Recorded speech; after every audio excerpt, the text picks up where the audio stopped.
Break के बाद आपका स्वागत है। बिहार विधानसभा चुनाव पर लगातार चर्चा जारी है और इसी के साथ में हमारे साथ मेहमान भी जुड़े हैं। बीजेपी से हमारे साथ में संतोष जी जुड़े हैं, वहीं कांग्रेस से हमारे साथ में सचिन रावत जी जुड़े हुए हैं। संतोष जी, आप बात कर रहे थे बिहार के मुद्दों की, लेकिन इस बार बिहार में सबसे ज्यादा बीजेपी ने जिस तरीके से कोरोना पर खेल खेला है वो काफी ज्यादा चर्चा का विषय रहा है। बीजेपी ने साफ तौर पर ये प्रधानमंत्री नरेंद्र मोदी ने भी ये दावा कर दिया था कि जब कोरोना की वैक्सीन आएगी तो कोरोना की वैक्सीन बिहार की जनता को फ्री में दी जाएगी। इस पर विपक्ष ने भी कई सारे तंज कसे थे। आप किस तरीके से मानते हैं इस बात को? माननीय मोदी जी का जहाँ तक सवाल है वो कोरोना के कारण जहाँ जहाँ परेशानियां हुई, जहाँ जहाँ त्रासदी हुई, जहाँ जहाँ श्रमिक वर्ग ज्यादा था, चूंकि वहाँ तमाम जगहों पे सरकार मात्र सिर्फ वो चुनावी को दृष्टिकोण करते हुए नहीं, बाकी सभी जगह। मैं तो उत्तराखंड का निवासी हूँ, उत्तराखंड में मैं देखता हूँ कि यहाँ पे कोरोना काल के कारण बहुत सारे मजदूरों को हम लोगों ने यहाँ पे उनकी सेवा की और भारतीय जनता पार्टी के लोगों ने सब लोगों को यहाँ पर सर, यहाँ पर उत्तराखंड की बात तो हो ही नहीं, यहाँ पर बात हो रही है बिहार विधानसभा चुनाव की, बिहार की जनता की बात हो रही है। बिहार की जनता जब कोरोना वायरस जब बहुत ज्यादा अपने प्रकोप दिखा रहा था, उस वक्त जब बिहार की जनता जो कि अलग अलग देश के हिस्सों में थी, जब वहां पर बिहार के सीएम को नीतीश को वहां पर लाने की जब बात की गई थी कि बिहार की जनता को वो अपने प्रदेश में लाए, उस वक्त उन्होंने उस बात को नकार दिया था कि जो जहां पर है वहीं पर रहे। तो उस वक्त भी सीएम को ये बात साफ करनी चाहिए थी कि वो जनता का खास ध्यान रखे। लेकिन अब जो चुनावी टाइम पे जिस तरीके से फ्री में वैक्सीन का क्या बात हुई, जब बहुत ज्यादा जब वहां पर प्रकोप था, तब तो उस वक्त तो जनता की सेवा नहीं की। नहीं, ऐसा नहीं कह सकते। मेरा मानना यह कि प्रवासी जितने भी हमारे साथी थे सभी को, क्योंकि शुरुआती दौर में तो किसी को नहीं निकलने दिया जा रहा था, लेकिन धीरे धीरे करके व्यवस्था की गई और उतने सारे कुछ लोग ने परेशानी उठाई है, मानता हूं इस बात को। कई लोग जहां पे नहीं रुक पाए और वो नहीं ठहर पाए और उन्होंने जिद की कि हमको घर जाना है, वो तो लोग घर गए, तो उन्होंने बहुत सारी परिस्थितियां दुरूह परिस्थितियों में गए। इसमें कोई दौर है, मैं भी लगातार देखता रहता हूँ, तो देखी हमने भी महसूस की है। लेकिन अंततोगत्वा एक पूरे देश के लिए व्यवस्था बनी और बिहार के लिए विशेष ट्रेनें चलाई गई, विशेष व्यवस्था की गई, बसें की व्यवस्था की गई, इसमें कोई दुराह की बात ही नहीं है।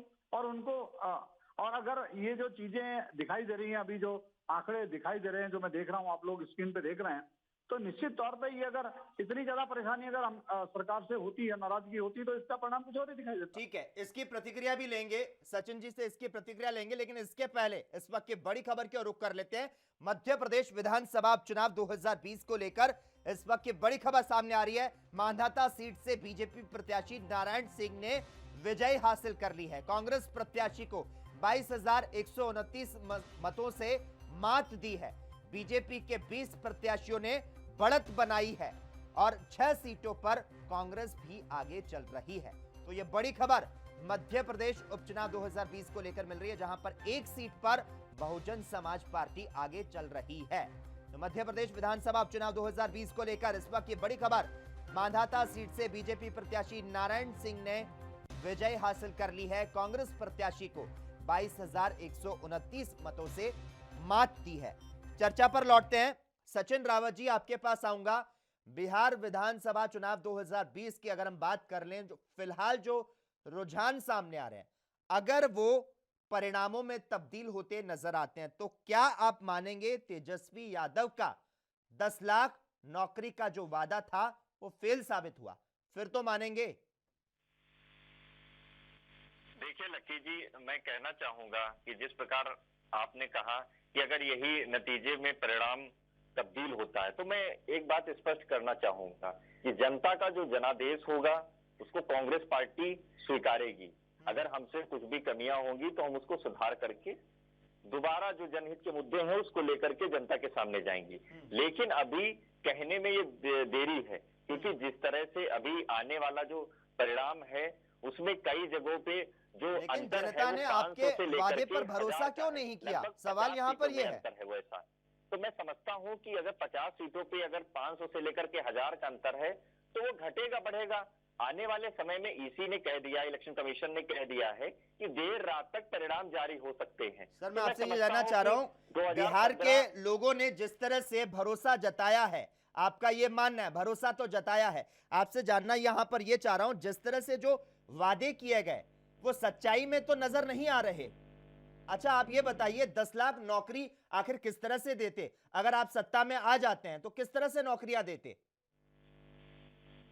देखिए लकी जी, मैं कहना चाहूंगा कि हमारे जो सरकारी विभाग में जो कई सालों से जो भर्तियां अटकी पड़ी थी, हम उसको उसमें क्या करते कि नए जो पदों को सृजित करने का काम करते, जैसे कि पुलिस विभाग था, स्वास्थ्य महकमा था, और जो शिक्षा का मामला था जिसमें वहां पे सहायक अध्यापकों की भर्ती होनी थी। कई मामलों में जो खाली पद थे जो सृजित नहीं कर रहे थे नीतीश कुमार, तो हम लोग आते और हम लोग करते। मैं समझता तो हूं उनका कि आंकड़ा क्या हमारी लाखों में, सरकार 10 बनेगी, लाख में है उन क्या? पदों को जरूर भरा जाएगा, उन पदों को जरूर, नए पदों को सृजित करते। जैसे कि सर एक और 10 बात, लाख नौकरियां एक साथ कैसे देते? नहीं मैं कह रहा हूं ना कि हर विभाग में अलग अलग भर्ती और अलग अलग सरकारी विज्ञापन निकाल करके, नया चार्ट निकाल करके, जो बिहार का हमारा पढ़ा लिखा युवा है उसको तरजीह दी जाती, उसको पदों पे रखा जाता, और आने वाले समय में ऐसे जितने भी मामले होते, हम लोग नए पदों को सृजित करते। वो कोई भी फील्ड होती, जैसे खेल कूद के लिए तेजस्वी यादव जी ने कहा कि हम लोग बिहार में जैसे गवर्नमेंट में आएंगे तो हम खेल विभाग को और खेल के जो नई तकनीकी जो रहेंगे स्टेडियमों का निर्माण किया जाएगा, और जो खेल युवाओं को खेल के प्रति प्रोत्साहन दिया जाएगा। तो मैं समझता हूं कि अगर ऐसी सोच जीतती, अगर एक यूथ जीतेगा, तो मैं समझता हूं कि बिहार के विकास में दोहरी मतलब एक कहा सचिन जी, जाता है बिहार दोहरी तेजी देश के साथ में सबसे वो बिहार को आगे ले बिहार जाते। देश के सबसे बेरोजगार प्रदेशों में गिना जाता है। आप तो ये बात इस तरह से कह रहे हैं कि साहब हम पहले एक मुर्गी ले लेंगे, उस मुर्गी में से अंडे आएंगे, उसके बाद में और मुर्गियां होंगी, बहुत सारे और अंडे आएंगे, और उसके बाद में बहुत सारे अंडे हो जाएंगे, बहुत सारी मुर्गियां हो जाएंगी, और फिर हम पोल्ट्री फार्म खोलेंगे। आप तथ्य तो बताइए, आखिर किस तरह से नौकरियां देंगे? देखिए लकी जी, मैंने स्पष्ट तौर पे कह दिया कि जो सरकारी विभाग में भर्तियां अटकी पड़ी थी, कई पुलिस के जो पद खाली पड़े थे, लाखों पद हैं, वो शिक्षा विभाग में है, पुलिस भर्ती में है, स्वास्थ्य में है, ऐसे कई विभागों में जो अभी तक खाली पड़े थे, जिसको नीतीश कुमार जी 15 सालों में नहीं भर पाए। हमने उन्हीं नौकरियों की बात कही। हमने ये नहीं कहा कि 2 करोड़ नौकरी देंगे, हमने ये नहीं कहा 50 लाख नौकरी देंगे, हमने सिर्फ ठीक है, आपके पास आएंगे। फिलहाल मेरी सहयोगी पल्लवी राजपूत के पास चलते हैं। पल्लवी, क्या लगता है किसको और कितना, क्या कुछ रुझान और क्या कुछ परिणाम?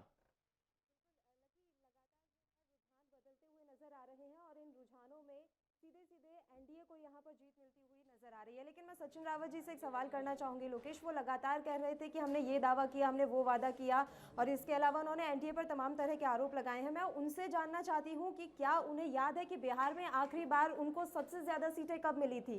1995 में सबसे अधिकतम सीटें कांग्रेस को 29 मिली थी। उसके बाद के हालात वो भी भली भांति जानते हैं। सवाल यहाँ पर यह है कि कब तक महागठबंधन के हाथी पर सवार होकर वे चलेंगे? क्या अब कांग्रेस इस स्थिति में नहीं है कि वो अकेले किसी राज्य में चुनाव लड़ सके? छत्तीसगढ़ को अगर हम छोड़ दें तो उसके बाद कांग्रेस किस स्थिति में है, ये वो भी भली भांति जानते हैं।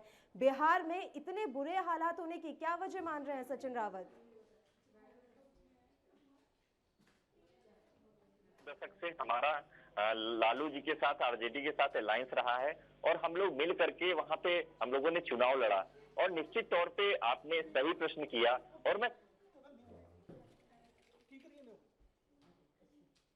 कि पता चल गया होगा को कि इसमें क्या हो सकता है, जनता किसके साथ है, ये विपक्ष को अच्छी तरह पता लग गया होगा।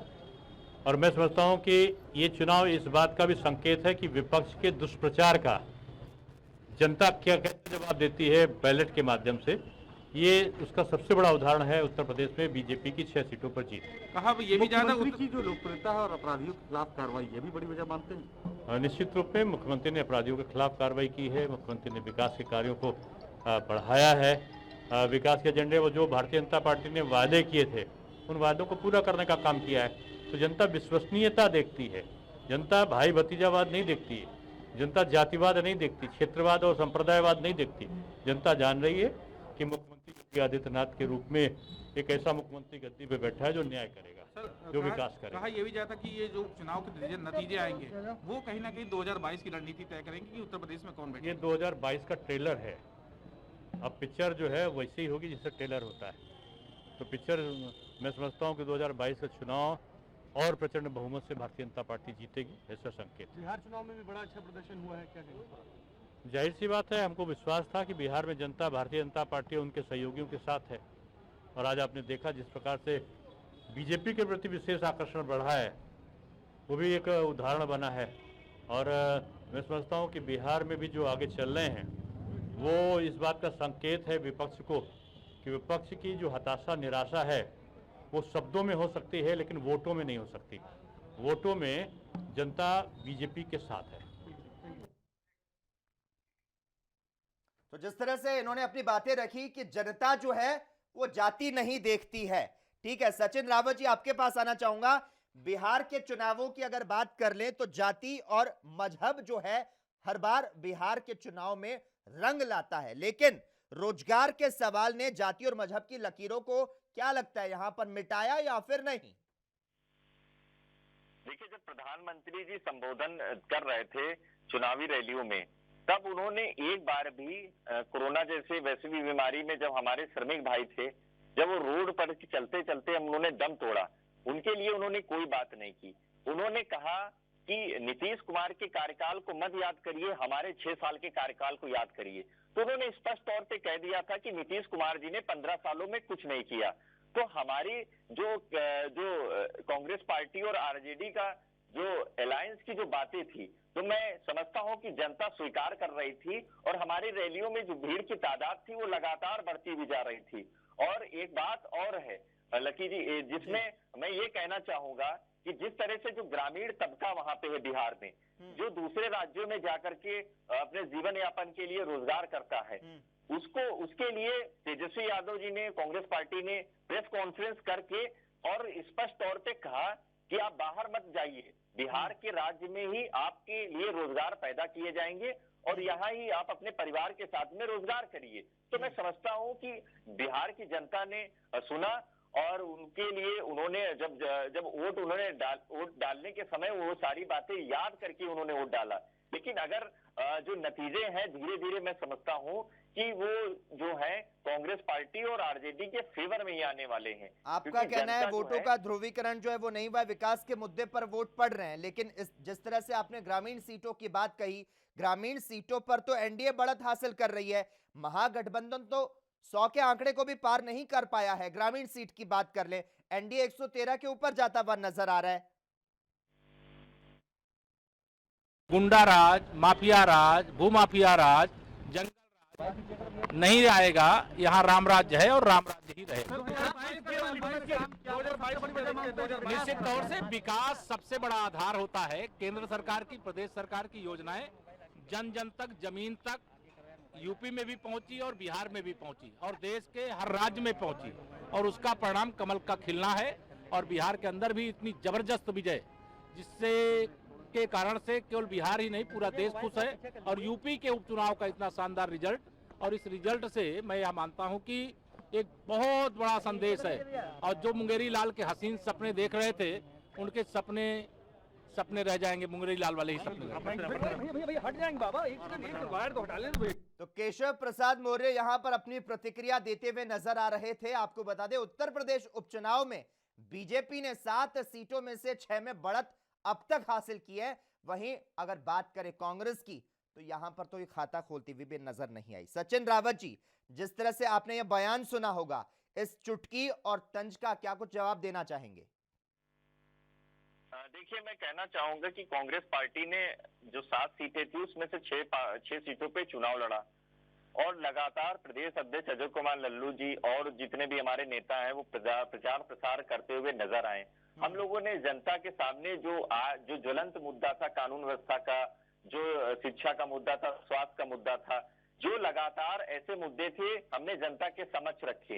लेकिन मैं नहीं समझता कि आज की डेट में जो जनता ने जनादेश दिया है वो भारतीय जनता पार्टी को दिया है। तो मैं यही कहना चाहूंगा कि कई बार ऐसा होता है कि जब चुनाव के समय जो भी अगर दल जाते हैं वो जनता के सामने उत्तर प्रदेश में तो आप कहीं भी मुकाबले में नजर नहीं आ रहे, सत्ता के आसपास भी नजर नहीं आ रहे हैं। देखिए, जहां तक मैं स्वीकार करता हूं, मैंने स्वीकार किया है कि आज जनादेश हमारे फेवर में नहीं है, और जहां भी लूप हॉल्स होंगे उन लूप हॉल्स को कांग्रेस पार्टी सही करेगी। और बिहार के लिए क्या कुछ स्वीकार करते हैं या अभी भी इंतजार है?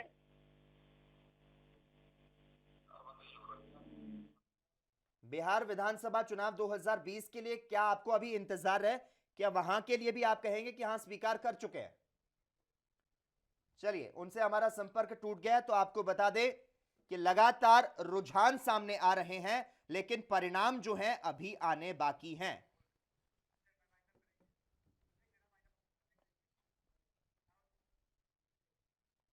तो इस खबर पर लगातार चर्चा हमारी जारी रहेगी। यहां पर वक्त हो चला एक और छोटे से ब्रेक का, जल्द हाजिर होते हैं।